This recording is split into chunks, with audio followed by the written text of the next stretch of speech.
سلام دوستان، به کانال خودتون خوش اومدید. نورا شریف خواننده و بازیگر محبوب ایرانی‌الاصل که در لس آنجلس زندگی می‌کرد، در سال 2024 به اوج شهرتش رسید. صداش در تمام دنیا پیچیده بود. اما چیزی که طرفداران نمی‌دونستند، گذشته تاریک و رازآلودش بود. گذشته‌ای که هیچ مصاحبه‌ای به اون اشاره نمی‌کرد. با صدای خاص، حضوری خیره کننده و نگاهی که انگار رازهایی پنهان در دل خودش داشت. مردم میگفتن صداش روح رو تسخیر میکنه. نورا هیچ وقت درباره گذشتش حرف نمیزد.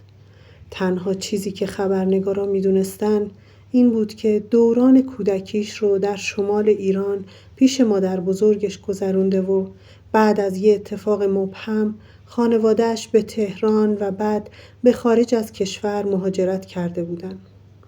سالها بعد که نورا در آمریکا درخشید، اون خونه قدیمی رو مثل یه راز با خودش برده بود.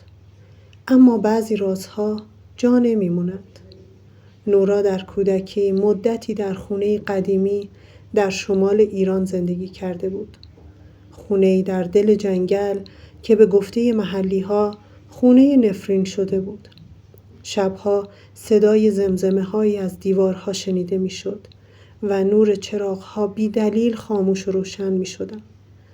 مادر بزرگ نورا همیشه میگفت اگه بعد از نیمه شب بخونی، اونا میان گوش میدن و اگه صداشونو بشنون دیگه رهات نمی‌کنن. در کودکی نورا همیشه توی اون خونه چوبی که وسط جنگلای مه گرفته بود احساس می‌کرد صداهایی غیر از صدای خودش و مادر بزرگ در خونه حضور دارن. تو شب‌های مه‌آلود صدای گام‌هایی روی چوب‌های طبقه بالا شنیده می‌شد، در حالی که کسی اونجا نبود. صدای زمزمه‌هایی که از پشت آینه می‌اومد و حتی صدای خنده خفه یه زن. مادر بزرگش همیشه میگفت این خونه صداها رو جذب میکنه و اگه بخونی میشنون. اگه دوستت داشته باشن میان دنبالت. نورا که اون موقع فقط 7 سال داشت، یک شب برخلاف توصیه مادر بزرگ شروع کرد به خوندن آهنگی آروم. همون شب چیزی عجیب در اتاقش ظاهر شد. سایه‌ای بلند با چشم‌های سفید و بدون مردمک. فقط ایستاده بود و گوش میداد. نورا از ترس بیهوش شد. از اون شب به بعد صداش دیگه مثل قبل نبود. قدرتمندتر، اما همیشه با لرزشی عجیب. درست حوالی ساعت 3 نیمه شب بود که نورا یکی از آهنگ‌های لالایی مادرش رو زمزمه می‌کرد. ناگهان چراغ نفتی اتاق خاموش شد. تاریکی مطلق. صدای باز شدن در اتاق از پشت سرش اومد. اما هیچ کس اون رو باز نکرده بود. و بعد حضورش رو حس کرد. سایه‌ای بلند، بی صدا، با چشمایی سفید که می درخشیدند. در گوشه‌ای از اتاق ایستاده بود. هیچ حرکتی نداشت. فقط گوش میداد. نورا حتی گریه هم نکرد. فقط خیره موند و افتاد. صبح روز بعد وقتی مادر بزرگش پیداش کرد، نورا بیهوش روی زمین افتاده بود. از اون روز به بعد صداش هم تغییر کرد. زیباتر، پرطنین‌تر، ولی با لرزشی که حتی بهترین ضبط‌ها هم نمیتونستن پنهانش کنن. سالها بعد وقتی نورا در لس آنجلس کنسرت‌های پرفروش میداد، همیشه چیز عجیبی با اون بود.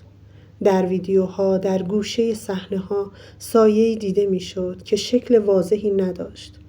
خودش شبها از کابوس سایه‌ای با چشم‌های سفید رنج می‌برد.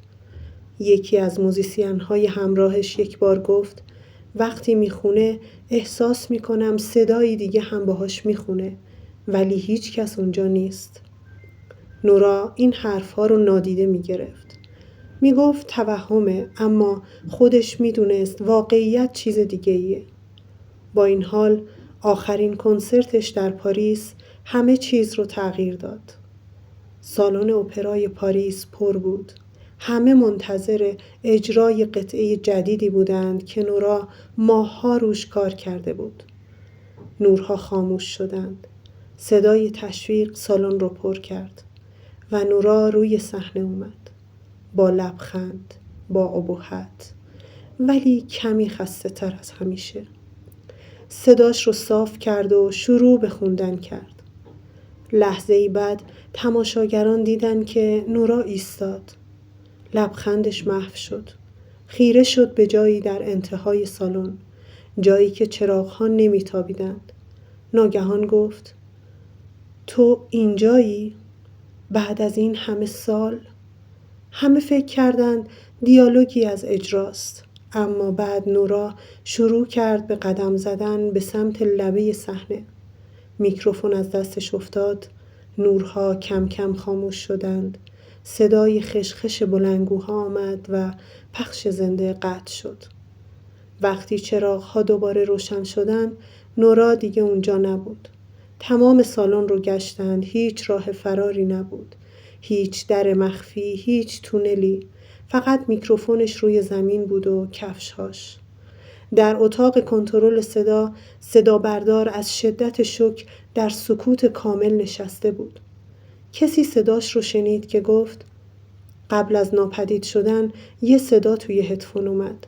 صداش نبود، صدای یه چیز دیگه بود. گفت: ما بالاخره کامل شدیم. این صدا برای ما بود. 3 روز بعد فایل ضبطی اجرای پاریس ناپدید شد. کانال یوتیوب نورا، صفحه اینستاگرام، همه چیز پاک شد.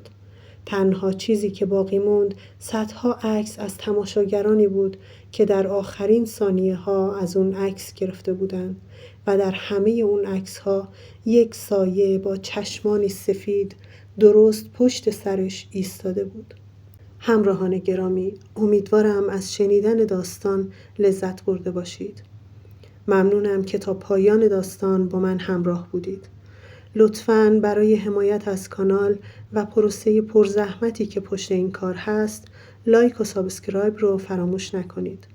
منتظر نظرهاتون در بخش کامنت ها هستم.